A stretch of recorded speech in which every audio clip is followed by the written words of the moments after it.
You talked about the need for funding to go to that sector. Under the current budget, 344 billion naira has been allocated to the Power Ministry, and according to reports, it's a 43% increase from last year's budget.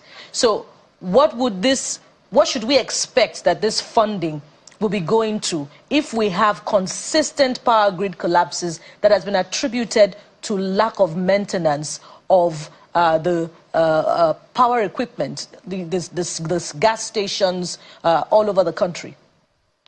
You've partly answered that question. I do not even think it should end with public funding. I think we need to be able to attract private sector investment and foreign investment. Question I'll ask you, how many foreigners do you see in the sector? Almost none, right?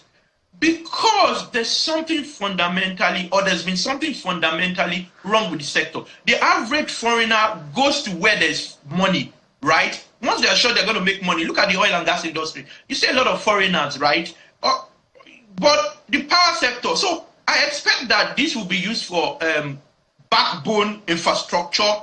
But in terms of taking it further and ensuring that we get to where we are headed, we need private sector investment. If you don't get private sector investment, government cannot do it alone. Government has been throwing money at the problem for a long time, but it's not been resolved. So it's not sufficient that but there's the we Siemens, have government funding. Dr. Oni, there's the Siemens partnership, or is Siemens a non-player?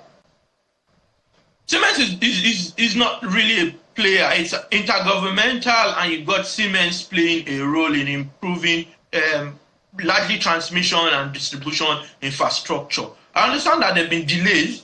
I'm not directly involved in that transaction, so I understand that there have been delays, but I understand that some of those equipment have been arriving in trickles, and some of those projects are going on. I do not know much more than that around what's happening in practice with respect to the Siemens deal. But no single thing is a silver bullet. No single thing is going to solve the problem. It is a potpourri of several things coming together to ensure that we succeed. So it's simple. If you do not see energy okay, I'll give you an example. To project finance a power project in Nigeria, you'll be doing 2 to 7 years. To reach financial close, you'll be doing 2 to 7 years. You can imagine, you know about Professor Batnaji's project. I don't remember the name now. 20 years. So it's many things coming together from political leadership historically to even ourselves not wanting to pay for electricity, and to marketing discipline by the discourse. So it's many things. We need much more than technical, economic, financial. We probably need psychological help. We probably need reorientation. It's many things coming together, sir. We wouldn't solve it by one thing.